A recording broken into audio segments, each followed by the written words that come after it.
여러분 안녕하십니까? 이번 4.15 총선에서 도내 최대 관심 지역 가운데 하나인 춘천, 철원, 화천 양구갑 선거구 토론회가 지난 금요일에 열렸습니다. 허영, 김진태, 엄재철 세 후보 간의 치열한 설전이 펼쳐졌습니다. 이재규 기자가 보도합니다. 세 후보에게 대표 공약을 물었습니다. 춘천은 그보다 더 좋은 환경을 가지고 있습니다. 캠프페이지 시민공원과 우리 의화물을 제3호 국가시민정원으로 만들어서 춘천의 100년 국관을 만들어 볼까 하고 있습니다. 강원도청을 절대 다른 데 뺏기면 안 됩니다. 만약에 원주에 3선 의원이 되고 춘천에는 초선 의원이 되면 도청 이전 문제가 반드시 나올 겁니다. 국가적 재난입니다. 이분들에게 국가재난 기본소득 100만 원 지원을 약속했습니다. IMF 때는요, 정부에서 기업에게 지원했습니다. 그랬더니 돌아온 건 대규모 실업사태였습니다. 세 후보 간 치열한 공방은 자신의 주도 토론 시간에 본격화됐습니다. 더불어민주당 허영 후보는 미래통합당 김진태 후보의 국회 활동을 문제 삼았습니다. 김진태 후보의 국회 본회의 출석률이 미래통합당 95명 중에 92등, 상임위 출석률은 82등, 법안 처리 건수는 65등입니다. 거의 꼴찌입니다. 심지어 무단결석왕 국회의원 20위권 안에도 들어가 있습니다. 통합당 김진태 후보는 민주당 허영 후보의 음주운전 전력을 문제 삼았습니다. 이게 이제 음주운전을 왜 자꾸 얘기를 하냐면 지금 윤창호법이 생겼기 때문에 여기에 대한 평가가 완전히 달라졌거든요. 그래서 이제 저도 참 이거 말씀을 드리는 겁니다. 지금 기준으로 말할 것 같으면은 사실은 이 공천을 받기도 힘든 상황이에요. 정의당 엄재철 후보는 연동형 비례대표제 취지를 훼손했다며 거대 양당을 동시에 비판했습니다. 아주 이상한 일들이 벌어집니다. 미래통합당에서 미래한국당을 만듭니다. 그리고 비례대표를 미래한국당에서만 출마를 시키고 미래통합당에서는 출마를 시키지 않습니다. 이것이 연동형 비례대표제가 갖는 그 의미를 퇴색시키고 제2혁신도시 관련해서는 세 후보 모두 춘천 유치 총론에 공감했지만 레고랜드 관련 질문에는 허영 찬성, 김진태 조건부 찬성, 엄재철 반대로 후보 간 입장차가 뚜렷했습니다. 20일도 남지 않은 총선, 어떤 후보가 유권자의 표심을 이끌어낼지 주목됩니다. MBC 뉴스 이재규입니다. 총선을 보름가량 앞두고 도내 언론사들이 관심지역 여론조사 결과를 내일 발표합니다. 춘천 원주 MBC와 MBC 강원 영동의 도내 3개 MBC와 KBS 춘천 총국, 강원일보가 공동 의뢰한 여론조사 대상 지역은 춘천, 철원, 화천, 양구갑, 원주갑, 강릉의 3곳입니다. 이번 여론조사에선 이들 3지역의 후보와 정당 선호도, 비례정당 선호도 등을 분석해 발표할 예정입니다. 다음 달 8일엔 도내 8곳 선거구의 재보궐선거구까지 모두 10곳에 대한 여론조사 결과가 발표됩니다. 해외에서 입국한 강원도민들이 잇따라 코로나19 확진 판정을 받았습니다. 강원도는 해외 입국자 모두에게 코로나19 검사를 받도록 하는 등 이들로 인한 2차 감염을 막기 위해 바짝 긴장하고 있습니다. 백승호 기자가 취재했습니다. 주말과 휴일 이틀 동안 강원도의 코로나19 확진 환자가 춘천에 3명, 속초에 1명 등 모두 4명이나 추가됐습니다. 이들 모두 해외에서 입국한 사람들입니다. 춘천의 경우 필리핀에서 입국한 50대 여성에 이어 남편도 코로나19 확진 판정을 받았습니다.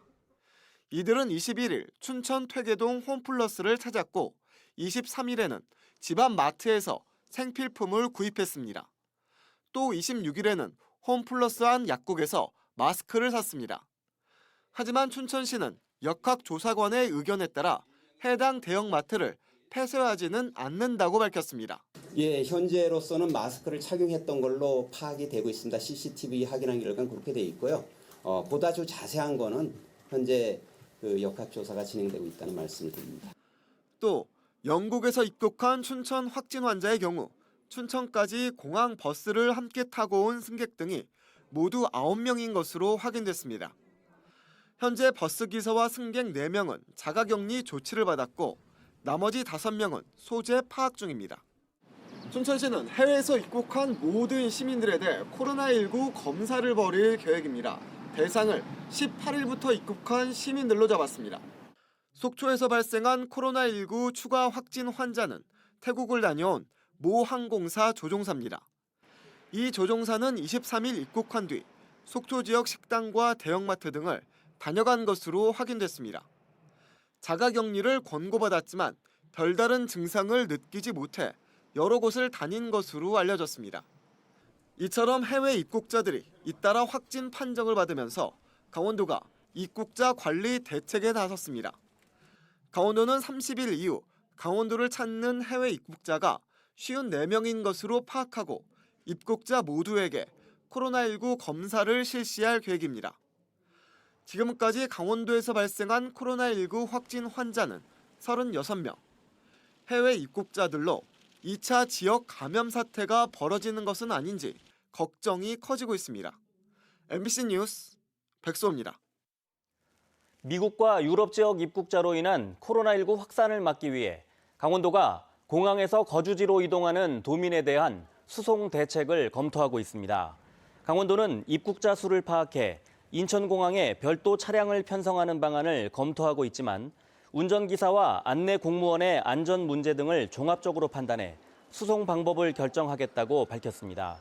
국토교통부는 입국자의 거처가 수도권이면 전용 리무진 버스를, 그 외 지역이면 광명역에서 출발하는 KTX 전용 칸을 제공하기로 했지만 강원도는 별도 수송 대책을 마련해야 합니다. 코로나19 감염 확산을 막기 위해 사람들이 모이는 가축 경매 시장도 문을 닫았습니다.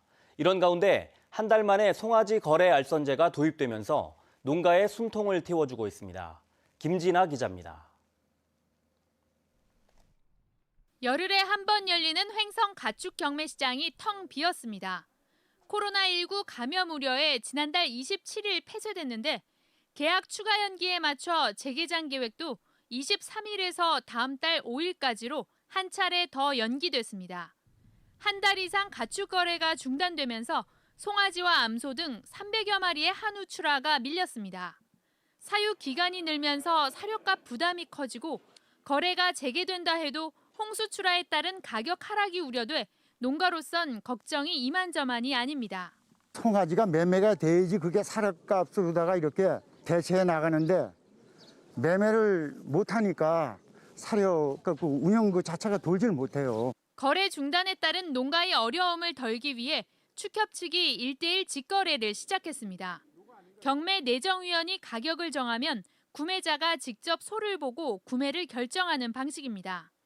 횡성에서 경매가 아닌 이렇게 1대1로 한우를 사고 파는 거래는 지난 2011년 구제역 사태 이후 9년 만입니다. 또 이틀 동안에 5, 60도 매매를 성사를 시켰습니다. 가게 자금, 또 사육 관리 자금, 또 축사가 비좁고 이런 분들이 우선적으로 송아지를 사는 입장에서도 적기 입식으로 출하 대목 시기를 놓치지 않아도 돼 반응이 좋습니다. 순 다음에 사면은 내후년 추석 때 지내에 팔기 때문에 그때는 값이 조금 저렴할까 봐 지금 급히 구매를 했습니다. 경쟁 입찰 방식이 아니어서 파는 사람도 사는 사람도 거래가가 만족스럽지 않을 수 있지만 서로 조금씩 배려하면서 코로나19 위기를 극복하고 있습니다. MBC 뉴스 김진아입니다. 속초에 하나밖에 없던 산부인과 분만실이 최근 문을 닫으면서 설악권이 분만 사각지대가 됐습니다. 설악권 지자체들과 강원도가 속초의료원에 분만실을 만들기로 했습니다. 배연환 기자가 보도합니다. 지난 2월 말 설악권에서 하나뿐인 분만이 가능한 속초 지역 산부인과가 분만실 업무를 끝냈습니다. 설악권에서는 아기를 낳을 곳이 사라진 겁니다. 지역 산부인과는 외래 진료만 가능해 아기를 낳으려면 강릉이나 춘천 등으로 원정 출산에 나서야 할 상황입니다. 속초와 인제, 고성, 양양 4개 시군과 강원도는 속초의료원에 분만실을 만들기로 하고 예산 분담 등을 조율하고 있습니다. 분만실 개설에는 10억 원, 연간 운영비로 12억 원이 들 것으로 예상되는데 지역별 신생아 수 등에 비례해 시군 예산 분담 규모도 결정될 전망입니다.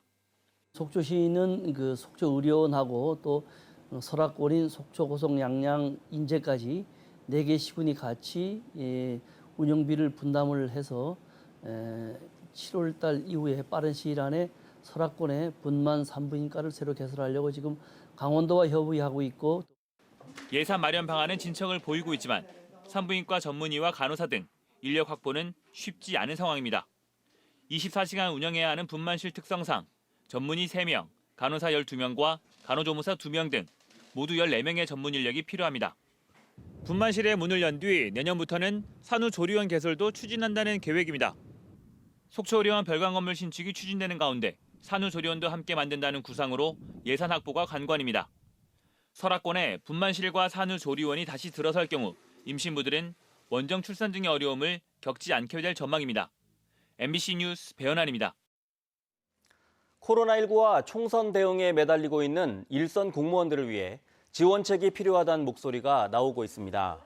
공무원 노조 강원본부는 코로나19 사태로 방역과 선별진료, 역학조사에 온 힘을 다하는 공무원들에게 속히 보호복을 지급할 것을 요구하고 있습니다. 또 총선 관련 초과 근무까지 이어지는데도 수당조차 받지 못한다며 지자체와 정부를 상대로 지원책을 촉구했습니다. 노조는 내일 강원도청에서 이와 관련한 기자회견을 열기로 했습니다. 코로나19 사태로 재난 현장에 노출된 소방대원들의 상담과 치유를 위해 다음 달 1일부터 찾아가는 상담실이 운영됩니다. 강원도 소방본부에 따르면 한림대 심리학과 조용래 교수가 포함된 심리지원단이 직접 소방서를 방문해 우울증 진단 등 심리 상담을 진행할 예정입니다. 특히 올해는 코로나19로 대구 지원과 확진 환자나 의심자 이송이 늘어 심리적 압박이나 무기력감이 커질 수 있기 때문에 선제적 심리 상담 필요성이 제기돼 왔습니다. 강원소방은 지난해에도 소방대원 정신 건강을 위해 고위험군 전문 치유 과정을 진행했습니다. 미래통합당 강원도당이 강원도 경제와 SOC 부문의 4.15 총선 공약을 발표했습니다. 미래통합당은 강원도 경제의 활력을 살리겠다며 농어촌 스마트팜 사업 지원과 디지털 헬스케어와 수소 생산 분야 등의 기업 육성에 적극 나서겠다고 밝혔습니다. 또 도로와 철도 등 SOC 분야에서는 제2경춘국도 조기 완공과 강릉 제진 간 동해 북부선 고속철도 건설, 삼척 제천 간 고속도로 조기 건설 등을 약속했습니다. 수산물 소비 촉진을 위한 동해 지역 냉동 오징어 특가 판매가 내일부터 인터넷 쇼핑몰에서 시작됩니다. 동해시는 동해시 수협 쇼핑몰에서 내일 오후 1시부터 냉동 손질 오징어 10마리를 2만 원에 선착순으로 2,000상자를 판매한다고 밝혔습니다. 뉴스를 마칩니다. 고맙습니다.